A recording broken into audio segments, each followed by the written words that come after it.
This programme was produced at and first aired on MPR, Manawatu People's Radio, with support from New Zealand On Air. Ka pai Irarangi Tamotu, MPR. Kia ora and welcome to Reserved Recommendations. This is a show about great trash, difficult art, and our complicated relationships with art and culture. My name's Hugh, I'm the host of the show, and I'd like to take this opportunity to put in a very mild content warning for the show as a whole. Sometimes our recommendations on this show are reserved just because the thing that we're discussing is in some way not good, but sometimes there are aspects of the art or artist that may be confronting for some people. Check the episode descriptions for more information, and do be aware of your listening environment. Hey, it's been a minute, right? I haven't done one of these episodes in literally months, and there are a number of reasons for that, many of which touch on stuff that I can't really get into in a public forum just because that's like medical issues that aren't really mine to discuss, basically. Also, the nature of this show is that I have set myself, in some ways, a Sisyphean challenge. It's not necessarily a show where I can just kind of grab people and interview them about the issues of the day. The specificity of the kind of conversations I set myself out to have means that I have to find people that I want to talk about specific things, which means that I need to be engaging with things in a particular way and having conversations with people about things in a particular way. And for me, a lot of that stuff happens online. And as a consequence of the other stuff that's been going on that I can't really talk about because, as I say, it's not really mine to talk about, I haven't been spending the same kind of time online for a variety of reasons.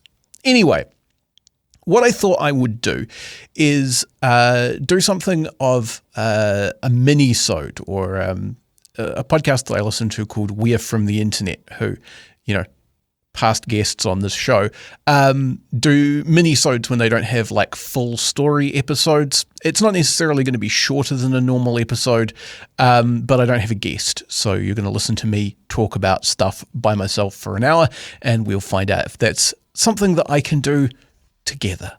Because that's a thing I deliberately set out to not do in constructing this show.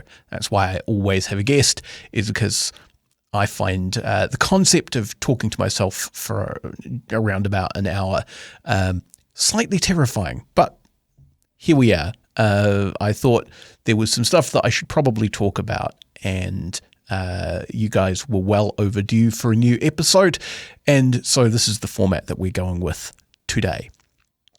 So, before I get into the main meat of the episode, just some kind of the recommendation section, if you like, up the front rather than at the end of the show.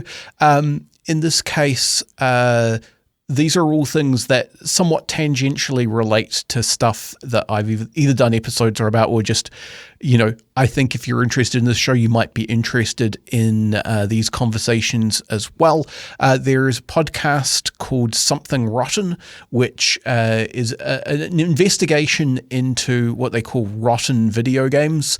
They started with Max Payne 3. They've gone through games like Manhunt, The Last of Us series, and they are currently on Spec Ops: The Line, which, if you recall, I did an episode about with my brother Angus, and it's been really interesting hearing their takes on that. They've had Mike Rugnetta as a guest, who is,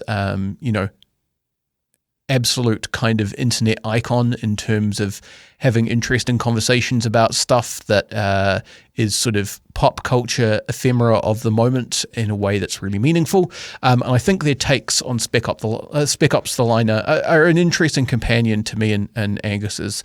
They come to a lot of the same conclusions, but I do think those different angles are complementary. There is a show called Kill James Bond, which you should be listening to anyway because it's just really good.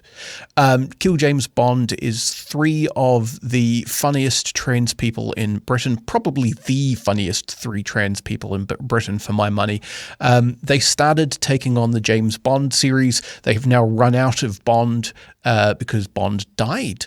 I don't know quite how they're going to get around that, but, who knows? They, in this case, being the people who make more Bond.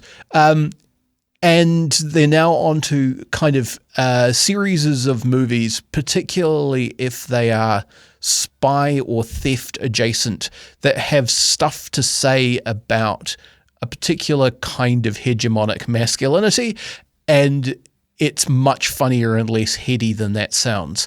The reason that I'm particularly mentioning Kill James Bond now is that they're doing a series of 3 live episodes. They did this once before where they went through the Austin Powers trilogy. Amazing. It's great to hear them bouncing off a live audience and getting a trans take on the Austin Powers movies, which are difficult in that regard. Truly astounding. Also, currently what they're doing is a 3-show run on the Johnny English franchise, which is not the same in terms of its take on trans stuff, but certainly a fascinating look at how hegemonic masculinity is viewed through the lens of spy movies, and kind of a fascinating glimpse into the changing way that Rowan Atkinson's brain works as he gets more famous. And what makes now the time to get into Kill James Bond is that these live shows are videoed. You can see video versions of them. So it's normally an audio podcast, and it's built as such.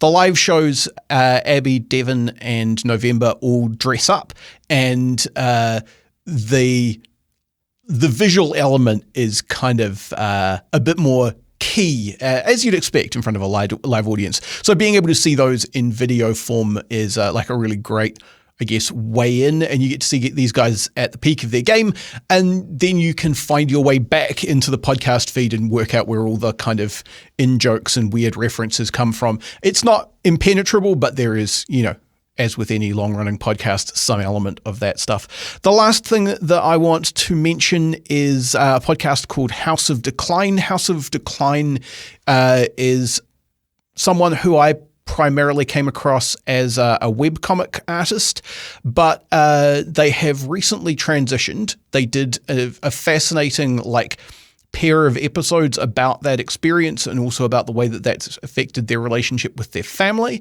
But more to the point in terms of things that you might want to hear about, they kind of go back and forth between sort of generally philosophical episodes and episodes that look at specific bits of art and things. And they did an episode, which I mentioned on the Bitter Corella episode that I did, with Bitter Corella really digging into the webcomic Sinfest and what's going on there. They also did an episode with Shannon Strucci, who I talked to about Lupin III and the Mystery of Mamo. Shannon Strucci came on to talk about the movie I Saw the TV Glow, which I haven't seen, or we saw the TV Glow? Anyway, doesn't matter. Which I haven't seen, but sounds like deeply my shit. I have a lot of patience for slow, abstruse horror movies that have a very specific angle that they're trying to take, whether that angle is necessarily my angle or not. So all of those things are recommendations. Check them out if you are, keen for cool podcasts about neat stuff, but you are sick of waiting for me to put up a new one of these episodes, which is, to be fair enough.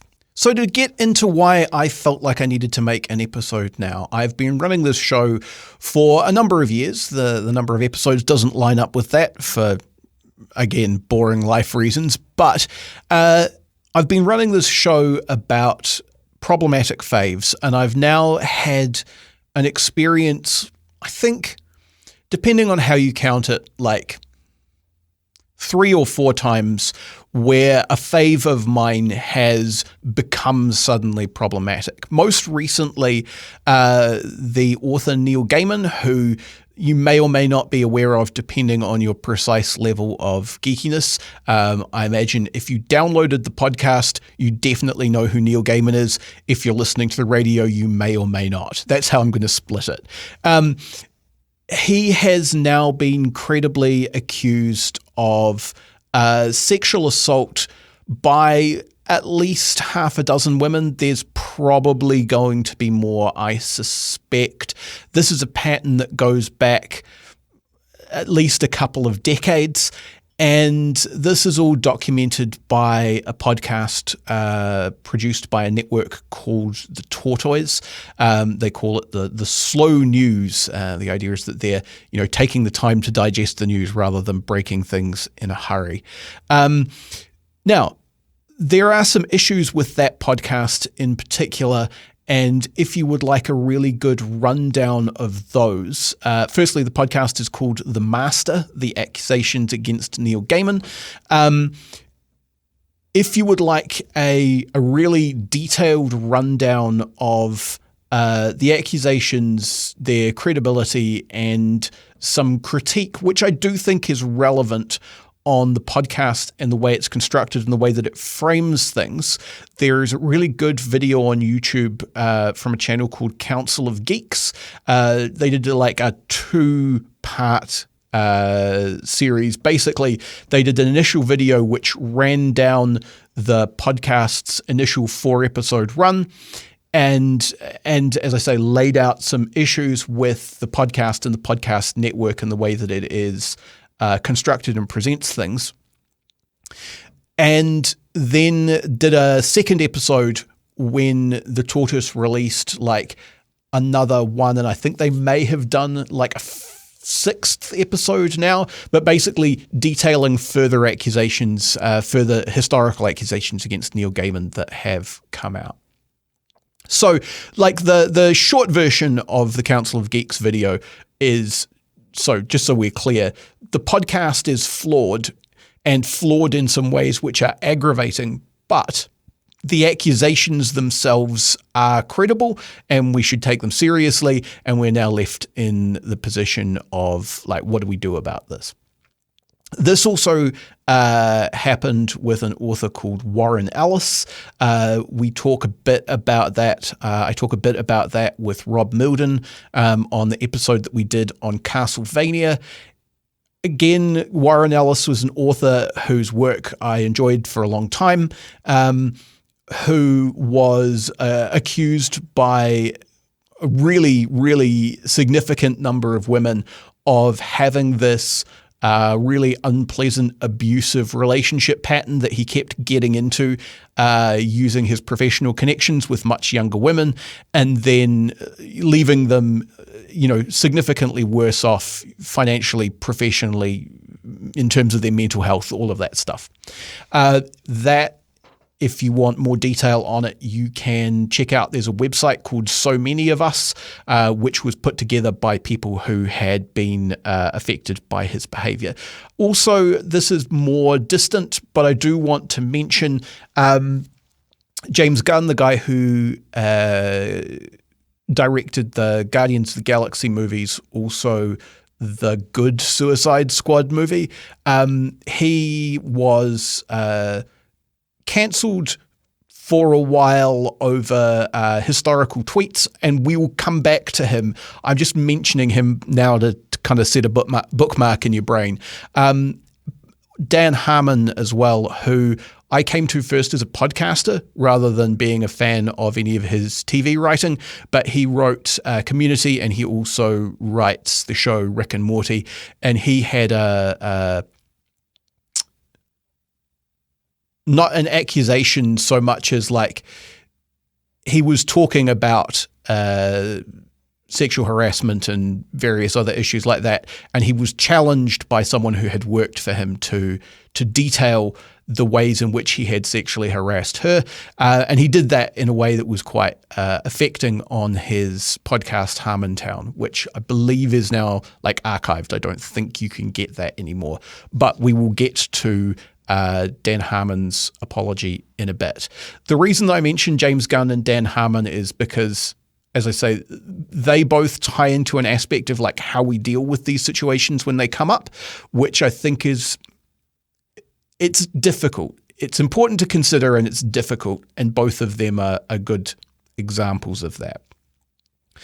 So the question is, what do you do when your faves become problematic? Now, like there are some fan communities like J.K. Rowling who have had to reckon with this on a grand scale because their favorite has become not just like problematic, but like actively, viciously toxic. That's not really the case with Neil Gaiman. Neil Gaiman was a pretty benevolent internet presence right up until these accusations came out, at which point he has completely disappeared from the internet.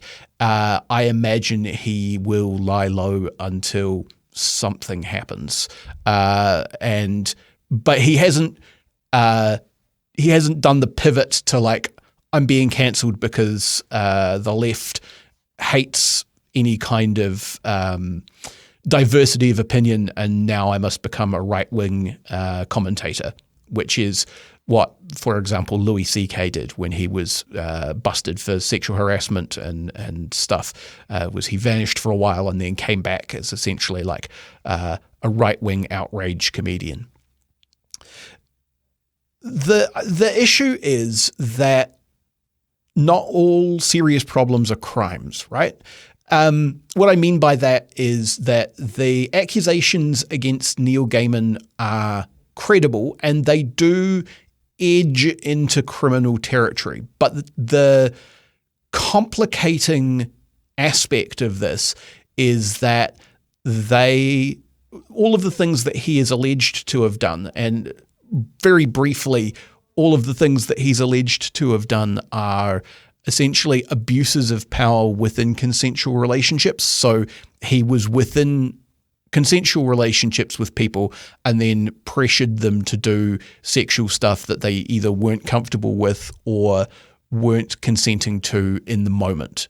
That's the very, very basic version. If you want much more detail, you can go listen to the Tortoise podcast or the Council of Geeks video. Both of those will give you that thing if that's a thing that you really want. But very basic version, that's where he's accused to have gone wrong.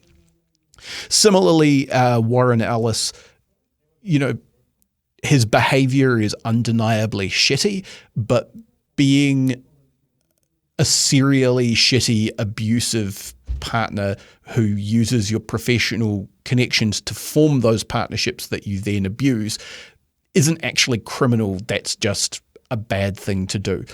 So you can't necessarily count on like a Harvey Weinstein happening, right? Harvey Weinstein actually sexually assaulted people that he wasn't in a relationship with otherwise.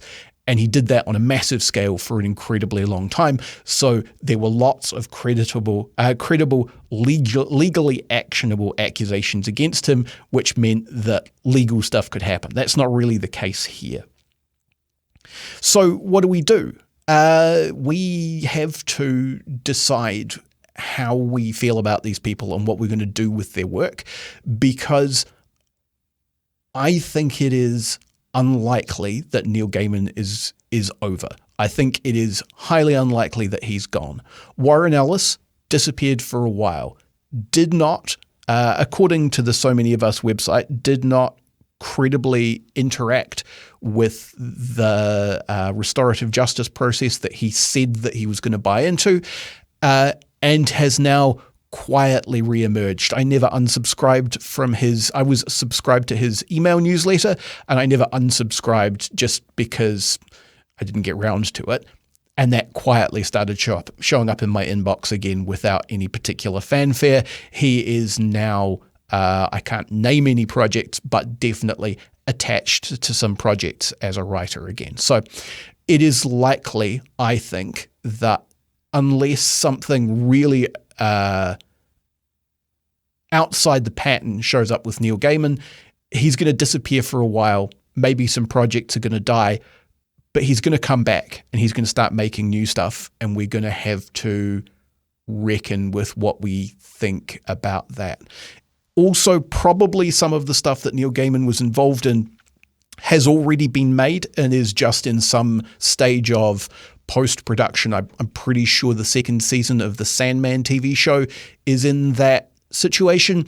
That's probably going to come out, and we're going to have to decide what we do about it. So I guess the first thing to think about is to what extent you can separate the art from the artist. Obviously, there's the issue of like giving someone money when you think that they have crossed the line into being an awful person, and everyone kind of has to draw their own line on that.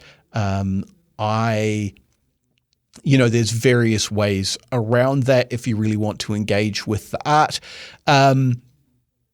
I always feel like that one comes down to some extent to the way in which the person continues to be an influence on the world.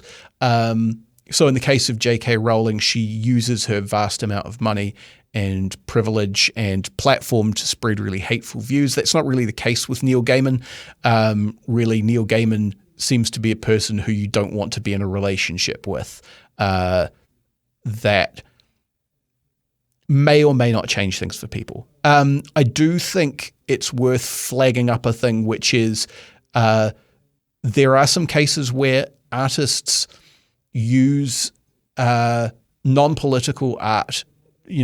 I'm thinking particularly of like comics artists who do essentially gag comics, because just that's the easiest example, who use like non-partisan art to draw you into the wider world of their stuff, at which point you find out that they also make a lot of incredibly politically toxic stuff.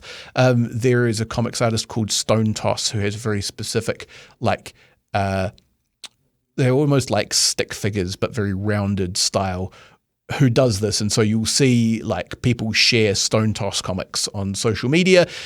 But if you follow the link that is written in the gutter between the panels and go and check out Stone Toss's website, you'll discover that he is in fact a card-carrying Nazi. Like the art is deliberately set out there to spread a political message, and you do have to watch out for that kind of stuff. There is an impulse that can come up when these things happen, like when you've enjoyed someone's work and you find out that they've done something terrible. There can be an impulse to say they were never good, and that is a thing that you certainly see people do with J.K. Rowling. I have a more nuanced take on that, which I do want to share, just because I think this is my experience and maybe it's your experience as well. And so hearing about my experience may be useful. This was like framed quite well, specifically with relation to Neil Gaiman by a poster called Daphne Lawless. She's on Twitter and Blue Sky, and is an excellent follow if you would like some somewhat agitated left-wing politics presented in a really, really sharp way by someone who is kind of at the sharp end of a number of those issues. She's living in a lesbian relationship and has a kid, a couple of kids, I think, and that puts her in a very particular situation with regard to global politics. Anyway, the experience that she described with Neil Gaiman was that she enjoyed his work a lot as a younger person. As a more mature person, she felt like he kind of became a bit of a one-trick pony, and that she was suspicious of how pleased he was to be the Pope of Goth Village. And I think that's kind of where I land on both Neil Gaiman and Warren Ellis. Both of them have a style and a set of subject matters that I find very seductive in terms of their writing. And what that meant was that because it was like I don't know, an example might be, or a metaphor might be like the bliss point in food where you add exactly the right amount of sugar.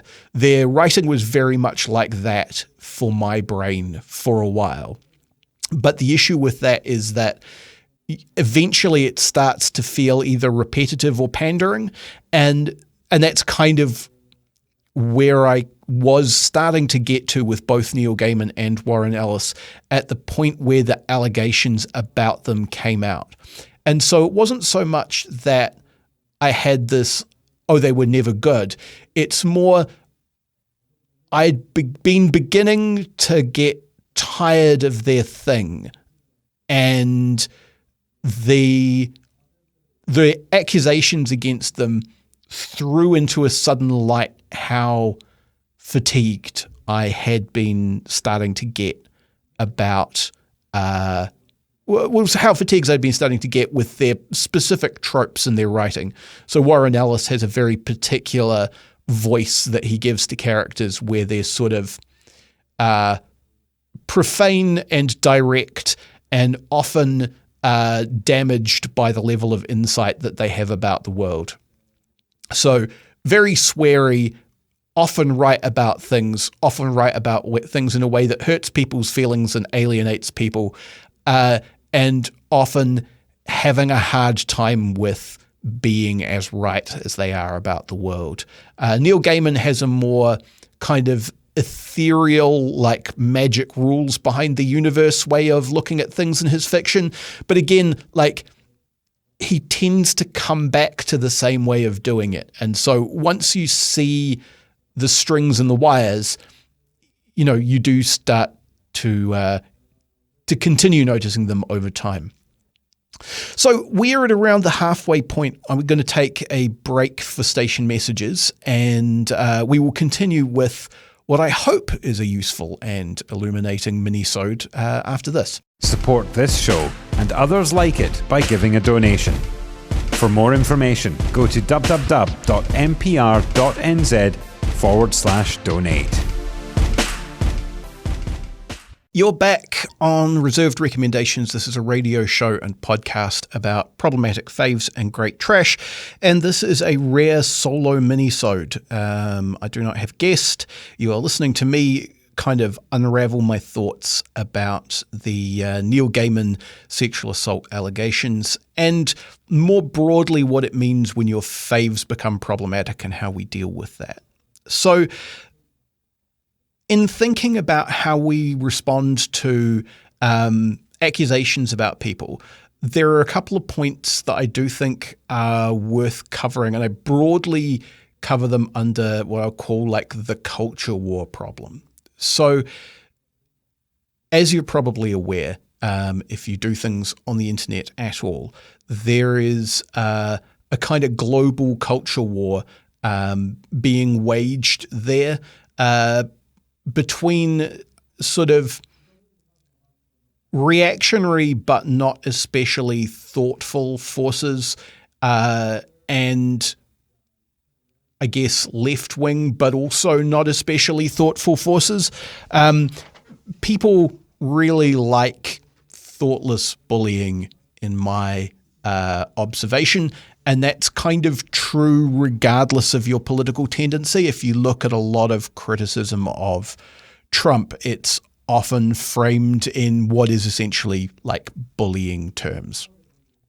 And because it's so personalized, this culture war stuff can kind of accumulate around particular figures and turn them into lightning rods for what are essentially broader and much more stupid culture war arguments.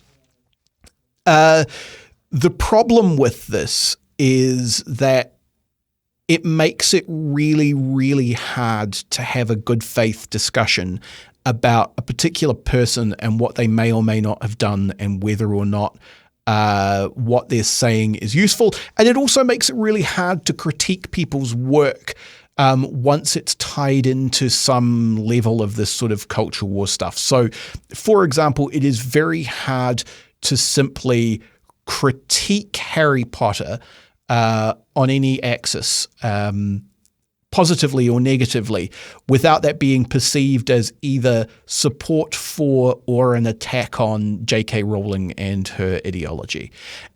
Neil Gaiman was for a long time, as I say, like a benevolent, fairly socially justicey, but very calm, very reasonable internet presence.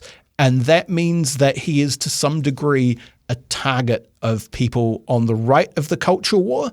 Now, I haven't seen, to be fair, an enormous amount of right-wing culture war stuff about Neil Gaiman. I think it's because for all of his success in like nerd goth spaces, I don't know that his cut through in the wider culture was as big as like a Dan Harmon, for example. Like Rick and Morty is literally inescapable in a way that Sandman is simply not. And so, there's a difference of scale there. Similarly, James Gunn was seen as bringing a social justice lens to the Marvel brand.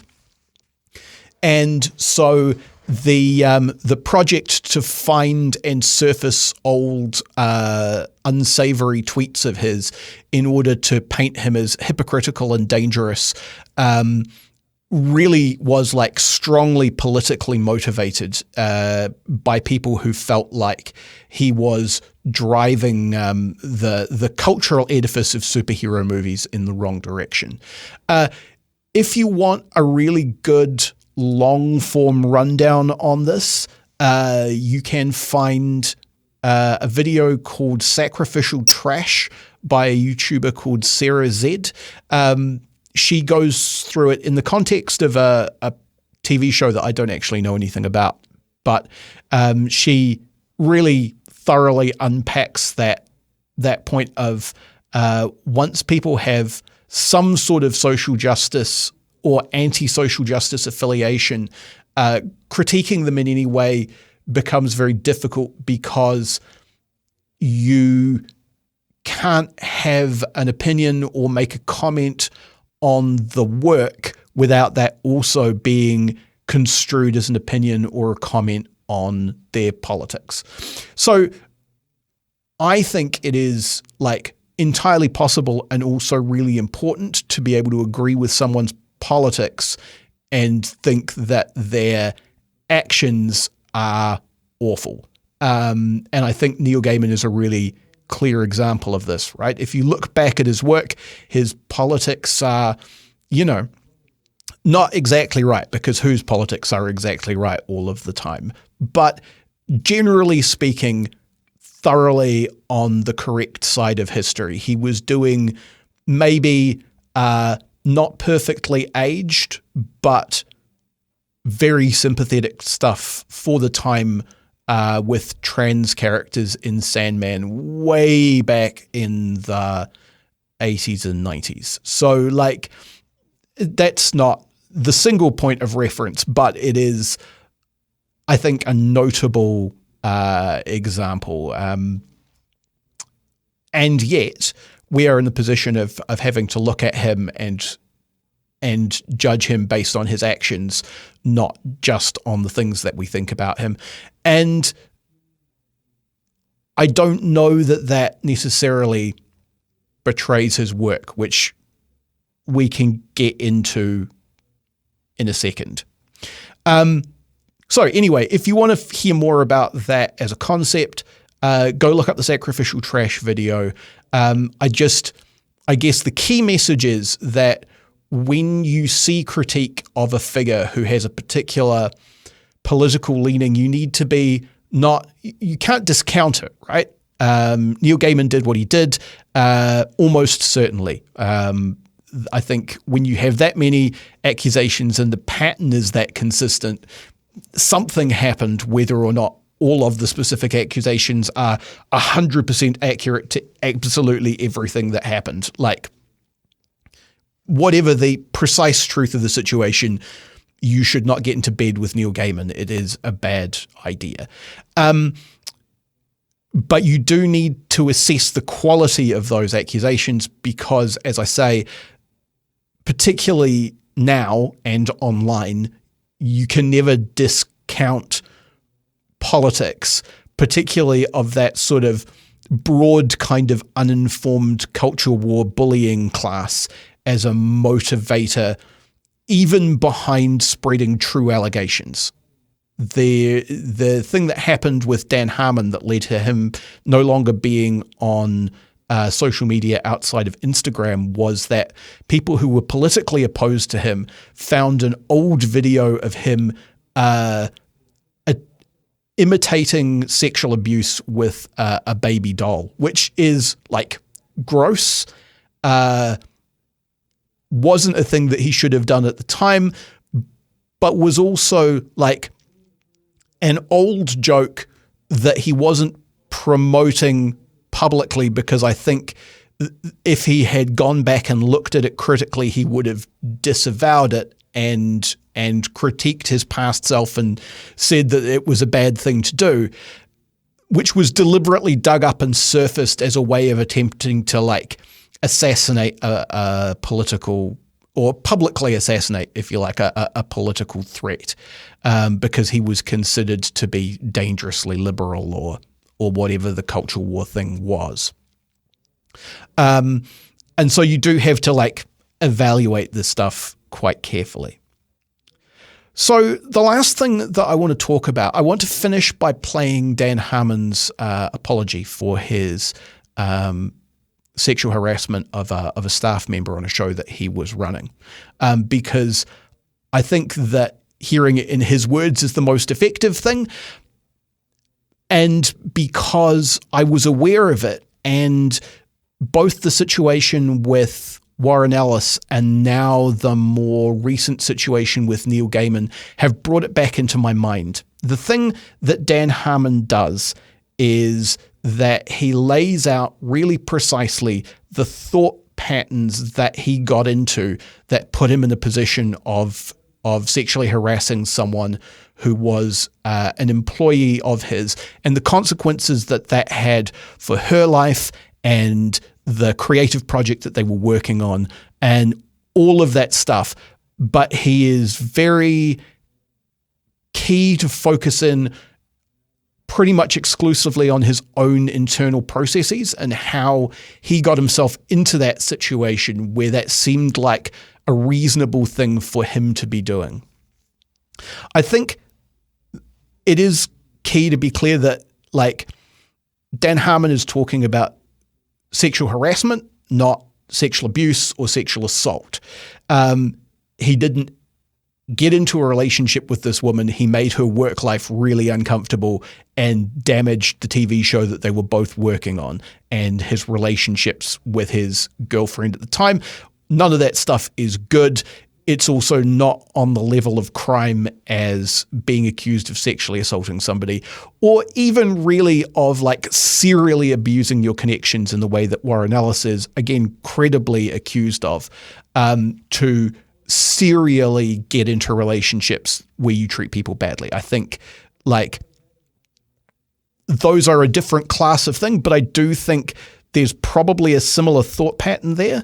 And I think the key thing about all of these situations is what changes it from just someone being a bad boyfriend to something we actually have to pay attention to is that there's an abuse of power as a key element. So Neil Gaiman is accused of pursuing these abusive, sexually abusive relationships, or these relationships which contained sexual abuse, if you want to be more precise, with people who were fans, with people who were directly employed by either him or Amanda Palmer, his ex-wife, or both. And that is a key component of how they were able to get so bad. The issue is not necessarily like specific sex acts, because, you know, between consenting adults in a safe, sane, and consensual setting, what you do is your business. But when you use the fact that you are someone's employer or you're much older than them, or they have this kind of distorted fan relationship with you to push someone into an uncomfortable situation, that is like the major difference.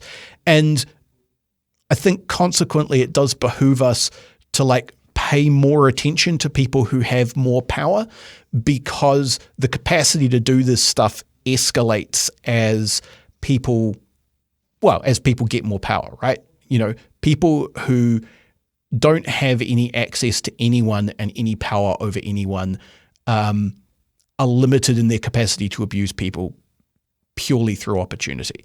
And I think, as is made clear in Dan Harmon's apology for his behavior, like feelings of entitlement and the ability to engineer situations in your own favor are a key component of people putting themselves into a position where they start to do this kind of abusive stuff. And I'm certainly of the view that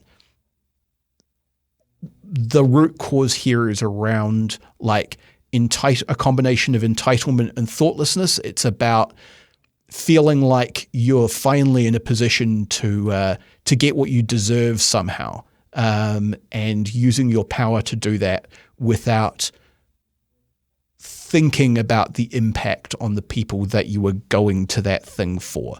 I think that's a particularly male thing, he said very cautiously, because you don't want to be too gender essentialist about this, but I do think that men are more encouraged to make themselves the main character of their own story and view everybody else as supporting characters in a way that perhaps women aren't so much. And I think that's probably even stronger for men who are kind of nerdy, and writers, to be clear, are always at least somewhat nerdy about at least something. Anyway, I hope that this has been like a useful and relevant set of thoughts about the current situations with people who, as I say, whose work I've admired, having done terrible things and that being exposed, and how we deal with that. I do think, by way of a final note before I play the Dan Harmon speech, I think one of the smartest things that was said in the immediate aftermath of the first allegations against Neil Gaiman is there was another author who was getting sort of held up as a new unproblematic fave. I think it's Chuck Wendig, but I might be wrong about that. There are a few authors that I follow on Twitter, and not all of whom I actually read, and sometimes they blur together in my head. The most important part, though, is not the person that said it, but what they said, and I do think that that's key. It can be very tempting to share quotes based on the weight of the author, not necessarily the content. And what he said is, essentially, you shouldn't valorize me, you shouldn't heroize me, you shouldn't put me on a pedestal. You shouldn't do that with anyone. That's fundamentally the problem. You know, it is turning someone into, in Daphne Lawless's words, the Pope of Goth Village, that puts them in a position where they have the power to behave this way. And having the power to behave this way by itself, even if you weren't already leaning in that direction, can warp people in really unpleasant ways. But anyway, as I have been leaning up to, I do think that Dan Harmon's apology to Megan Gantz encapsulates a lot of stuff that's really important to think about in this context, and is also like the gold standard for what people should be saying at a bare minimum when this stuff comes out about them. And so many people barely get anywhere near this threshold that I do want to finish by playing it. So I will do that now. I'll give the last words to Dan Harmon. In 2000, whatever, I can't remember, 2009, 2006, 2000 something, I had the privilege of running a network sitcom, and I was attracted to a employee. I really want to be careful about that language. I think a huge part of the problem is a culture of feeling things that you think are unique and significant because they're happening to you, and saying things like I had feelings for, and I fell for, and all these things. I mean, the most clinical way I can put it in fessing up to my crimes is that I was attracted to a writer that I had power over because I was a showrunner. And I knew enough to know that these feelings were bad news.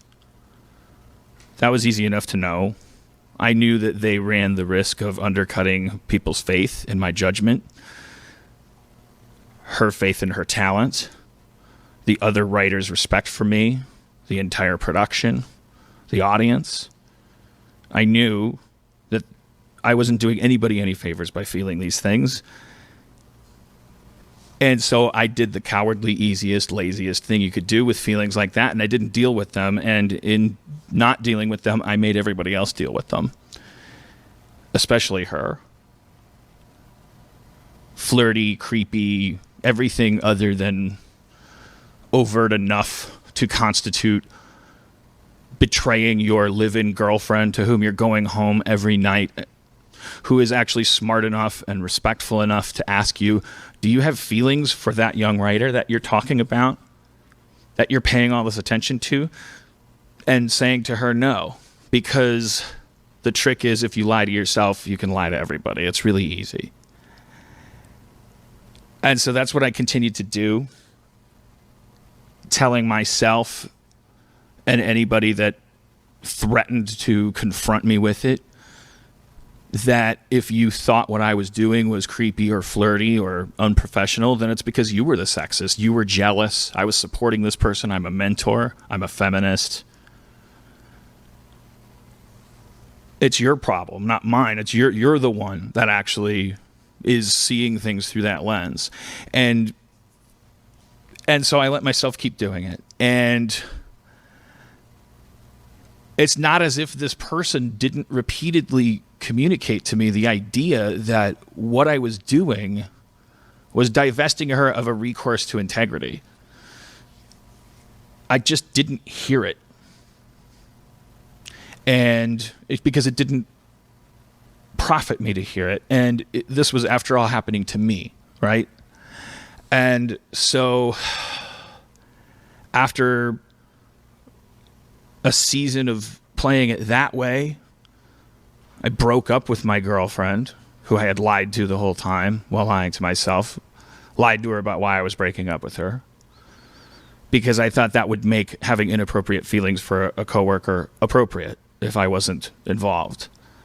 I want you to be the one to examine this and every step of the way decide for yourself where I'm making mistakes. I don't want to explain to you what I've learned. I want you to look at this, and I want it to sound relatively unremarkable to you, because that's the danger.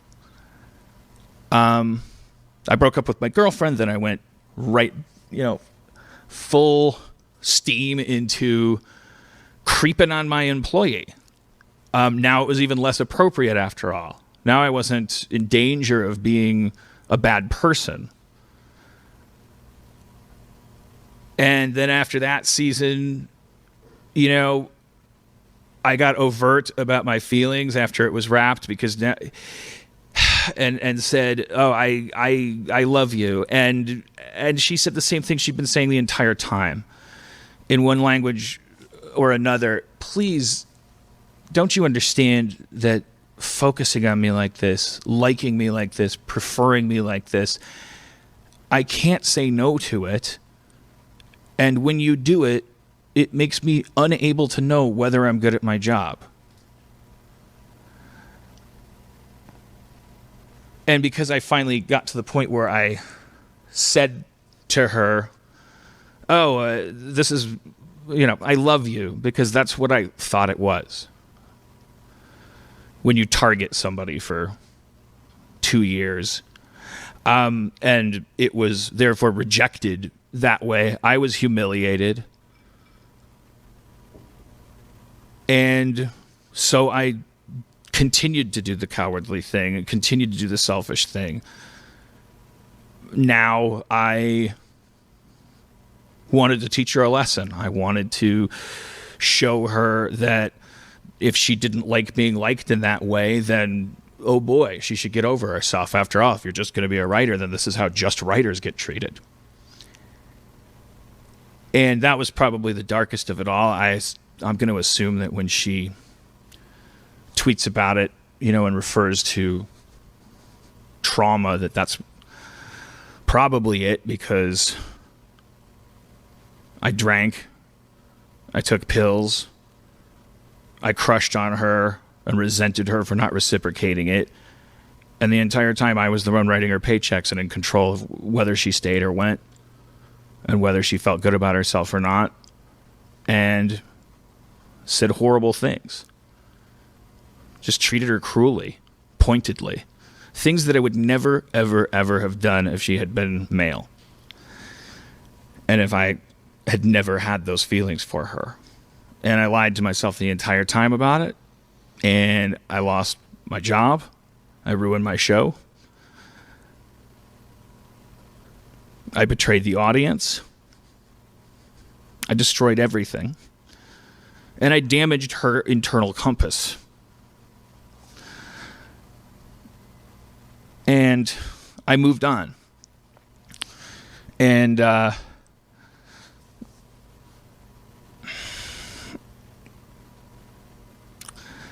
I never did it before, and I will never do it again, but I certainly wouldn't have been able to do it if I had any respect for women.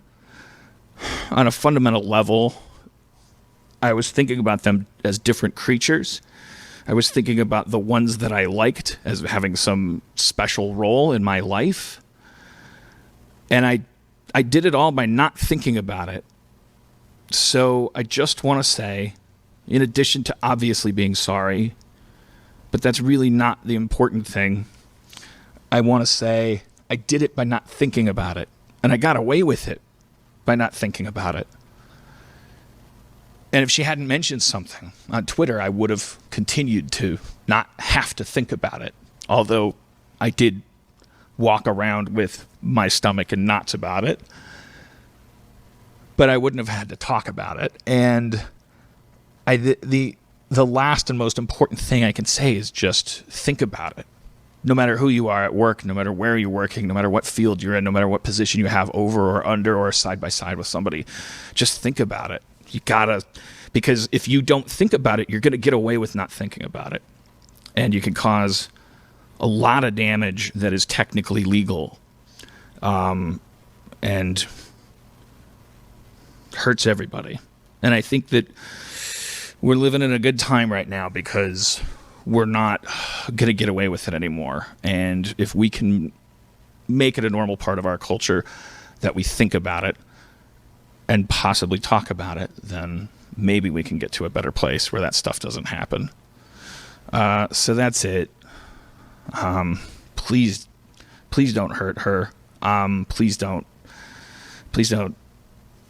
make this worse on anybody but me. And let's move on. I'm bad at ending things. You've been listening to Reserved Recommendations, a radio show and podcast from Manawatu People's Radio, Te Reo Irirangi o ngā tangata o Manawatu. The show was produced and presented by me, Hugh Dingwall, and I also composed our theme music. It's called Sack Jazz, and you can find it at wolfboy.bandcamp.com. If you enjoyed this show, why not go ahead and share it with a friend? You can find the last 10 episodes at npr.nz/show/reserved, or wherever else you get your podcasts. If you want an episode older than that, try searching for Reserved Recommendations on YouTube. You can find me on Twitter at Objective Realty, or you can follow the show on Facebook. And finally, Manawatu People's Radio is a non-profit community access station. If you like this or any other piece of their fine audio programming, why not fling them $1 or $2? You can go to npr.nz/donate for more information on how to do that.